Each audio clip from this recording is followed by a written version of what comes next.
Let's turn to what is another huge scandal, Biden's autopen. The White House is investigating former President Joe Biden's use of the autopen, and tens of thousands of documents are being reviewed. This story is just wild. The autopen was used to sign pardons, including preemptive pardons for members of Joe Biden's family, also Dr. Anthony Fauci. The only one that happened to be signed by hand appears to be for Hunter Biden, which he said he would not do. And in his final weeks in office, Biden granted clemency and pardoned more than 1,500 people in what the White House described at the time as the largest single-day act. Where is this investigation going to go? Oh, well, it shouldn't stop. I can tell you that much. I actually, when I worked at the White House, I had several roles, but one of my final official roles over at the White House was one of which had auto pen privileges. So I know the process very well. And I can tell you that there are individuals, there are two offices that are completely apolitical that stay between each administration. One is the executive clerk's office. They're the ones that handle from start to finish every single thing the president signs. And then the other element, the other office is the actual Office of Records Management that physically mans the auto pen. Both of those offices are still intact. They maintain and are responsible for all the historical elements of the presidential executive power. They know who is utilizing the auto pen because once the whole process is delegated in writing, and so it would begin that process by the staff secretary. And when the staff secretary starts an email thread, it has the executive clerk's office following the whole entire process with the Office of General Counsel, being the White House lawyers, and any other entities that need to be involved utilizing Joe Biden, in this case, Joe Biden's signature. The very last action item in that email chain is now it begins with the staff secretary and it ends with the staff secretary. The staff secretary saying, ready for AP, meaning auto pen. The executive clerk takes the document, produces it, prints it off on their own computer with nice White House bond paper, and walks all the way up to the highest floor, the fifth floor, over at the Eisenhower Executive Building, and hands it on over. Present, doesn't leave, hands it on over to records management, where they turn on the auto pen, and the clerk also signs their name on paper, so it's being cataloged as well in writing and in email who is touching the auto pen, who is part of this process. And I mentioned that, and just kind of a watered down version of exactly how that works is because the last that we heard, right, was from GOP oversight calling in Neera Tanden, the second of three staff secretaries. And the staff secretary position in general is a very unsexy term, but it actually is one of the most important, most confidential roles at the White House. People don't really recognize that it's revered as the nucleus of the administration.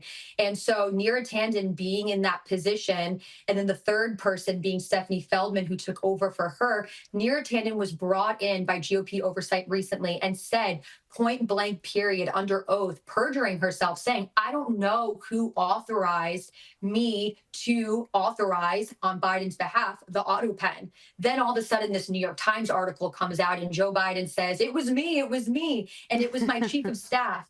And so now that we're starting to hear this overall cover up, which appears to be in pattern with politics in Washington, D.C.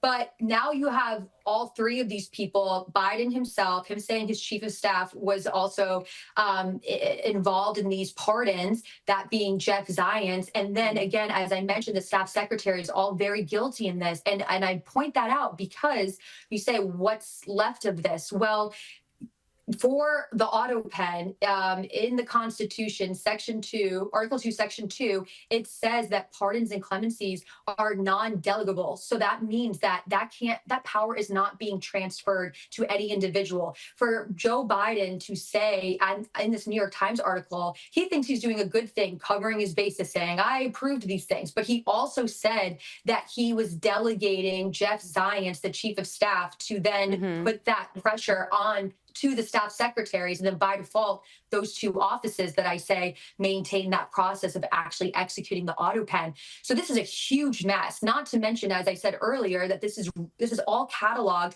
in writing. That's the standard operating procedure for auto pen always. No one is ever utilizing that thing unless they have clearance. So what's the right direction here? The right direction is for GOP oversight, if they're serious, and it appears that they are, to continue working with National Archives, because between National Archives and the actual servers at the White House under White House Communications Agency, all that information is right there, because you still have people that were in prior administrations, to include the Biden administration and those two offices I mentioned, still there at the White House, that could tell you everything.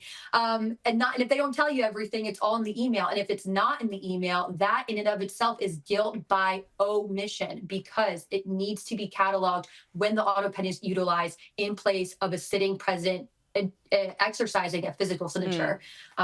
So that's what I have to say about that. I know it's a lot, but I did work closely with it. So no, it's we really appreciate it.